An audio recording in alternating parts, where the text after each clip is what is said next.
Hello, hello.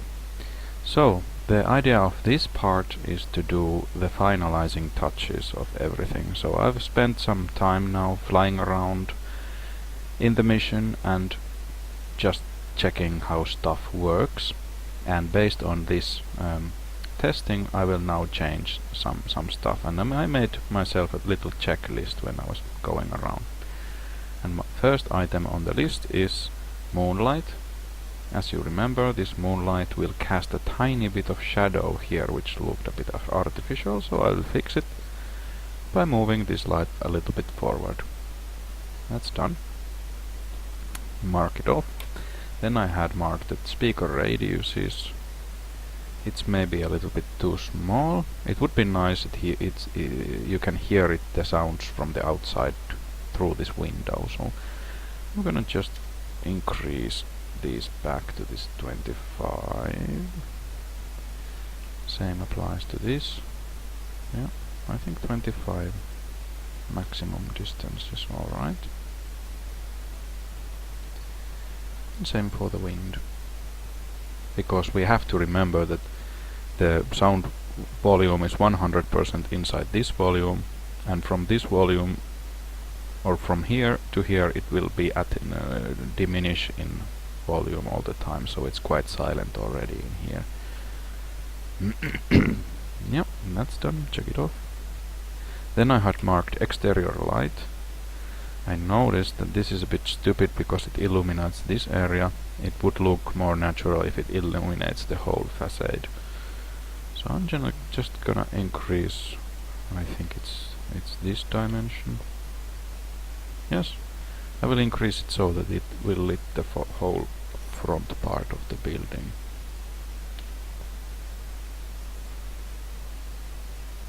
There. Done. Then I've marked that I should add something to this top corridor because it's quite empty. So I'm just gonna throw in some junk. And I have to remember to also monster clip it. Just some stuff, random stuff in there.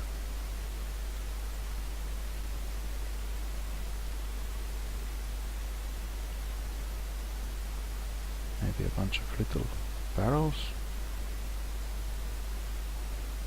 To this corner. There should be enough space to move around.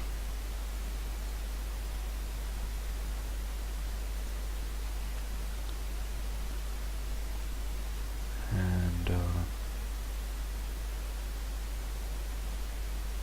yeah, I think that will be enough. I have to remember to monster clip these new additions, of course.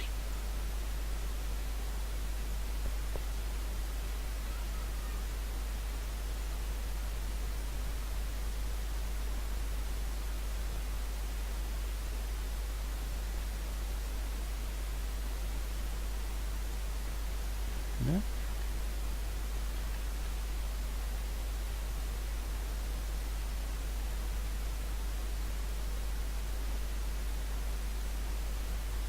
And there.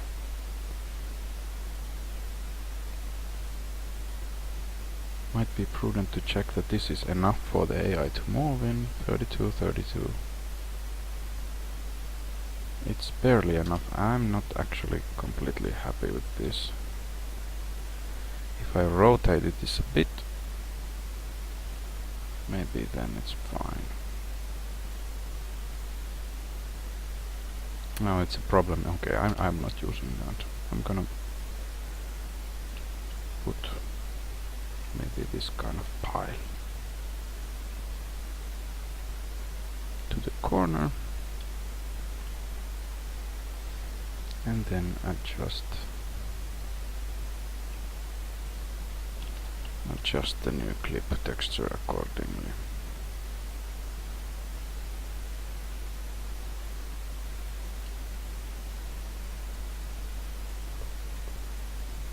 Good. Save. Next on the list, I need to add some rolls to the fireplace. This is a problem because it looks like this bonfire, the AI won't relight the bonfire entity for some reason. So I'm gonna just remove everything from here. And then I had this fireplace thingy here. I will just clone it and place it here. It's gonna look a bit silly, but hey, I really want that to be relightable.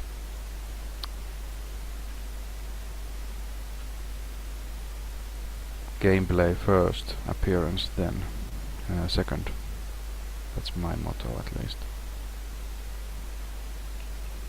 There. Maybe I put some of the bonfire to the back. I think that's a good idea. So this is on the rear part. It looks like there is plenty of firewood in the back part of the fireplace, but the actual burning thing is then in front. So it's like little bit spreading from here. Maybe it's okay. And this is a critical light because the AI is sort of working with the fire, so this should be on there. And the light radius is, I think that's fine. And then we were supposed to add some buns. I'm gonna hide all the paths so they don't interfere. And I will just make a small metal, some kind of tray here. I wonder if we already have a metal tray.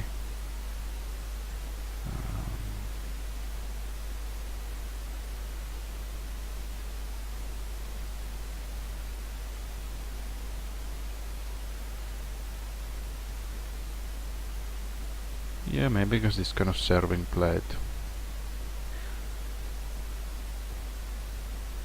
Or some kind of long-handled skillets. I don't know. I'm not a baker.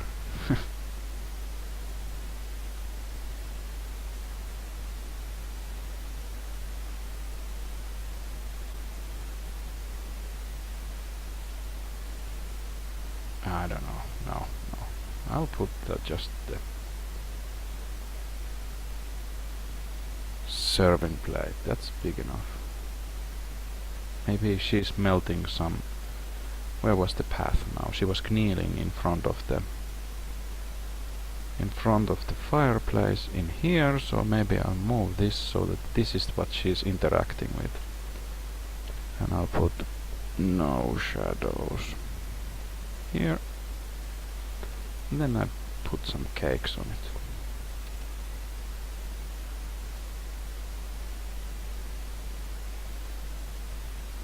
I'll move them up just a bit so that they don't sink anywhere. And rotate. Okay, they're like baking there, I think. That's done. Then in the readables, if you remember, I gave a clue. I gave a clue for the player in this readable that there are a cache box and a saving stash somewhere. So let's make those next. And the cache box, I think it's gonna be this tricky location here. That would give the player some extra challenge. So I'm gonna just go and insert the prefab, cache box, containers, this one. And I'm just gonna place it on the table here.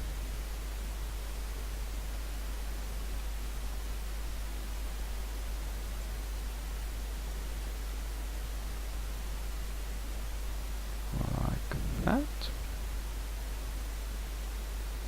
And then in this inside, what should the cache box contain? A key, I don't need that. Actually, why not?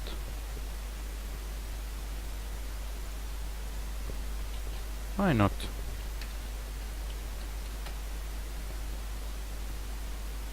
I'll put the cache box key to the table in the bedroom.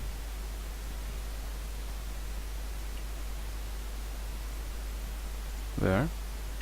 And the player can either in the beginning they can either lockpick this, which is dangerous because there's a light just next to it, or then they can later get the key and very quickly empty it.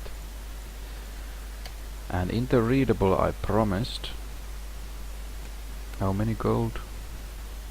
Cash box 150. So let's put a coin pouch worth of 150 in there. Loot. Oh, there's some coin stacks.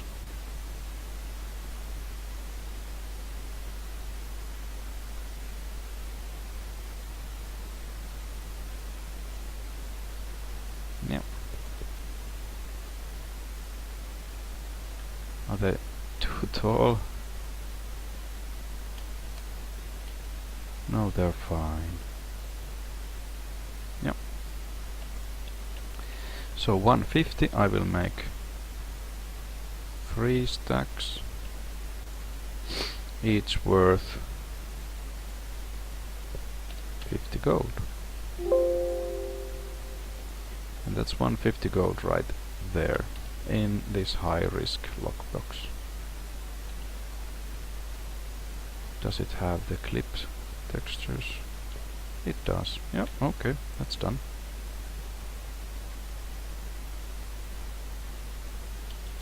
Moving on. I also promised that there is a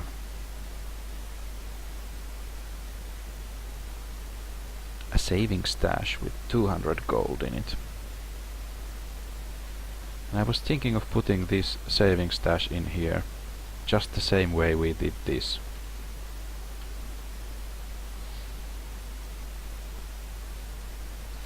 So let's do it now. I make this into world spawn and then I can cut it any way I please.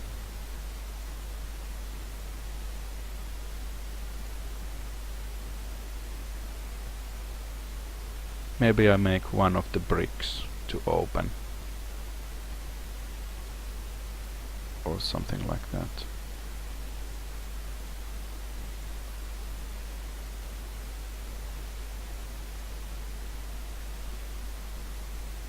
Or actually maybe it's more fun to put it on the floor. Yeah, I think this floor plank could open. It's also more tricky to find that way. So let's narrow down the cutting area first.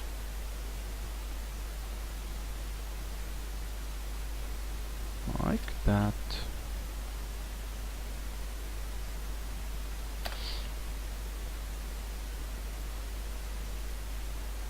No, it doesn't need to be that large.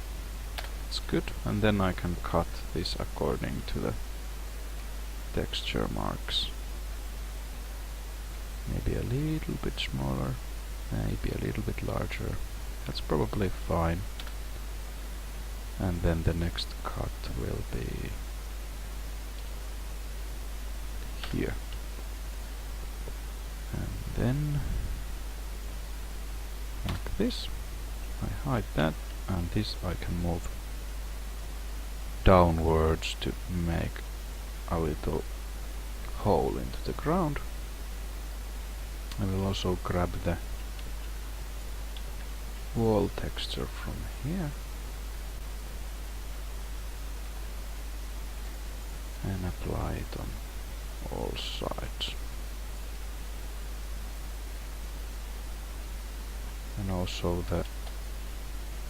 this door piece needs to have all sides set up, so I'm gonna select everything around it and hide, and then choose the caulk and change it to, actually I want to copy this texture and apply it to this plank from all directions.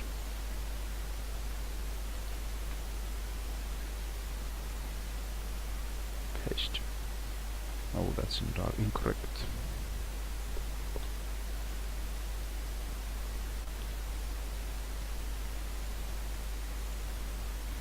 Nope. Yes. That's fine. And then we need to make it into a door. And then we need to move the origin to the correct place. And now we need to know which axis this will rotate in. So we see that it needs to rotate around the red axis. Red. And we see that the red axis is called the x-axis. So let's make it into a door. Movers. Doors. Mover door. And now we add the rotate span organic on it. And here we see that it's Y, Z, X is the order. And we want it to rotate around the red axis, that is the X. And Y, Z, X is the final number. So we say 0, 0, and then we need to, let's think it opens 95 degrees. One can test like this, that you can say that rotate around x-axis 95 degrees in incorrect direction. So it opens like this. And this is what it will look like then when it opens. So it's nice. Good. Maybe 100 degrees is better. Let's test.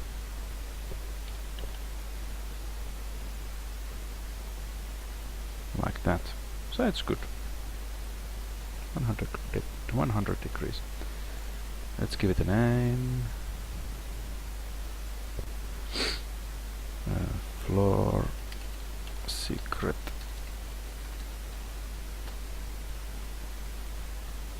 And like previously, we need to then set up these. You remember that let's give it the same spawn arcs basically. It makes that sounds when it's closed. Then it makes that sound when it's opened.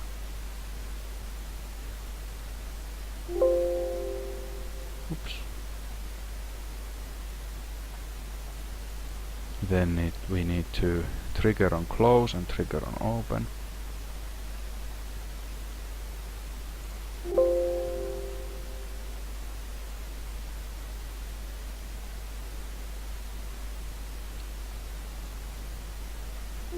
And then it was supposed to be immune to the target set probable.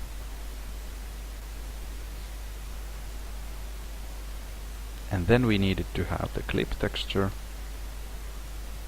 I can just copy this one and place it inside.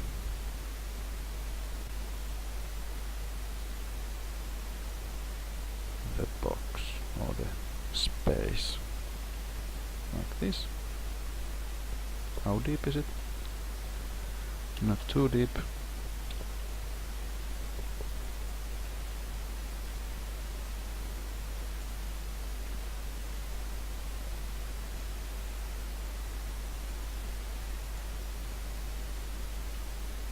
Like that. And then we were supposed to make this into a clip. Common clip. Come on, clip. Like that. And I fit the texture.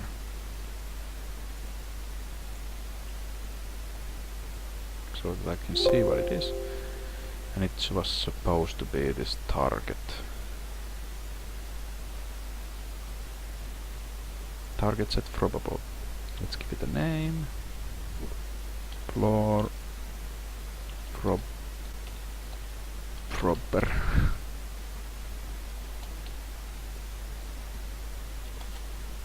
And this is supposed to target floor proper.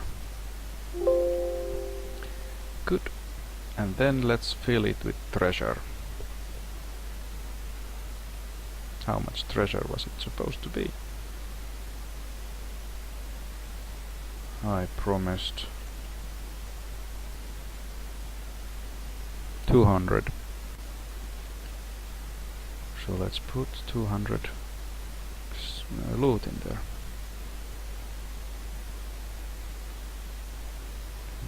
Loot. Maybe this. Some kind of coin purse.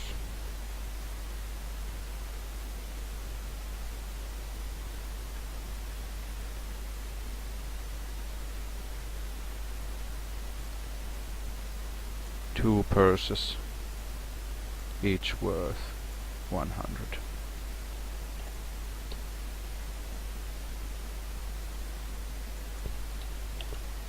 One and two.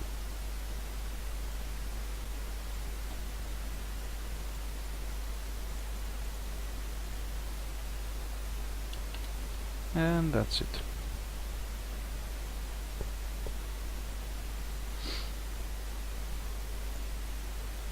Looks fine. That's that. Stash number 2 is done. And then because of this worker lady is working here, and it would look silly if these lights were doused and then she would just continue like nothing, the darkness would not bother him. I will give her, and her only, she's the player's pain in the butt if they want to make some darkness here. Chance light torches 40%, I put it to 90. So she is almost sure to lit immediately any lights that get doused. Then let's put this, it should be on already, like it should. I want this to be should be on because this is the only big critical light source in this room, and I want it to be on at all times. So I will apply the should be on spawn orc here as well. That's done. Next, let's give the AI something to steal. So I'll give the baker and the worker lady belt pouches which can be pickpocketed. And it's done by adding these spawn arcs to the AI. So def attach 6. Loot bag. And then pos attach. This is where it goes. The other defines the name of the entity and the other declares where it's supposed to be. Like this. Now this gentleman should have a pouch of gold the player can steal. I'll also give it to the lady.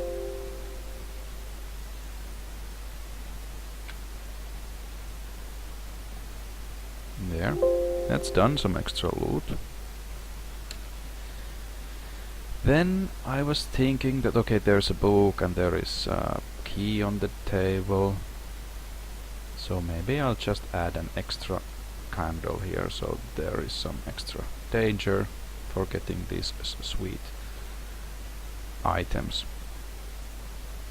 And also the player can immediately see that hey, there's something nice on the table. That way.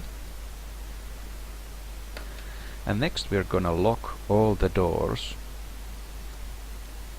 So let's do that. Locked. And we want it to be pickable. It's already. Good. And then there are lockpick type and lock pins. Lock pins means how many pins and of what difficulty there are. So I think this maybe 3 pins. Yeah. So I'll put 3, 4, 5. So that means the first pin is of 3 difficulty, the second pin is of 4 difficulty, and the last one is of 5. So let's have it, there's actually 2, 3 and 6. Like this. And lockpick type, it matches with this, that the first is snake and the second is triangle.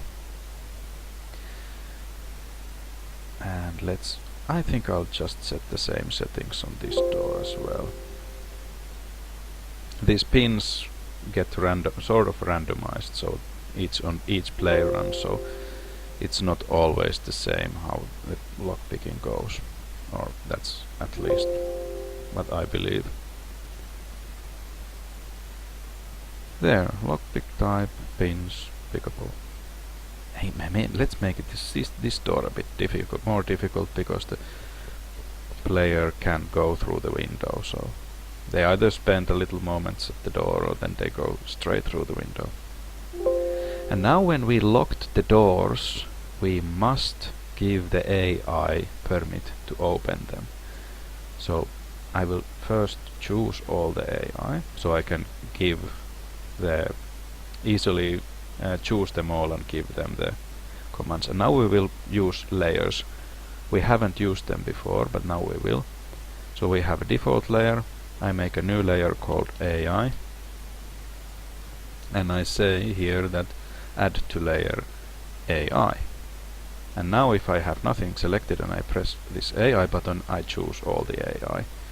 And this makes setting it makes easy to give all the AI some spawn arcs in just a few clicks. And this is easy to do. First I have can unlock 1. This is just a text editor, so it makes copying and pasting easy. Can unlock 1 and I can unlock 2. And then I'll grab the door names. I could have written these, give them more simple names, but I'll just copy these names so I don't need to touch them. If I rename this, there is sometimes a rare possibility that this door handle binding goes messy, and then the handle isn't attached to the door anymore and you need to fix it. So I'm not changing anything at this point anymore. And now I have put here all the things that need to be assigned to the AI. I choose all AI, and then I take can unlock, and then this first door. And now when I press this button, all the AI that are now selected get these spawn arcs, like that. And then I can say can unlock 2, and this door. There. And now if I look at this AI, it has the can unlock spawn arcs. So all is well. The final thing I wanted to change was this outside guard patrol point.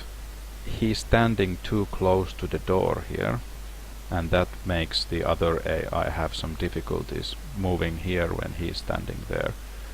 I noticed this while testing, so I'm just gonna move this here. And that's about it, I think. I'm gonna do some little testing now on my own, and then maybe supplement here if I find something.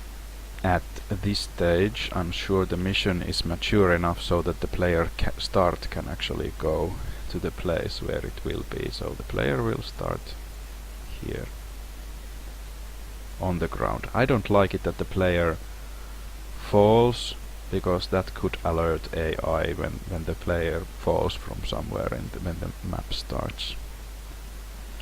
So that's that. I did make a mistake here. Hopefully you noticed it, but I didn't. So when the three-dimensional widget arrow is pointing in this direction, then if this rotate is positive, the rotation occurs in clockwise direction around. So now this opens to the earth. That's bad. So I should have watched this, and I noticed that it should rotate this way around. Hopefully when you map you will be more observant, you get it right the first time. So I put this to minus 100, and now it opens the correct way. Let's do the shop next. So the shop is simply an entity which is added to the mission. This shop I copied from the coercion map, and basically it contains what items are sold and how many are available in the shop, and this is a simple shop. So it sells everything, and everything is available in quantity of 20, and the player then has different amount of cash on each difficulty level the easiest, the medium, and the difficult. So I'm gonna just edit this a bit so we get quickly the shop set. I have put some starting items here, lantern and compass, but it's a bit more work to write them here, so I will just delete them, because I will give the starting items to the player in a more handy way.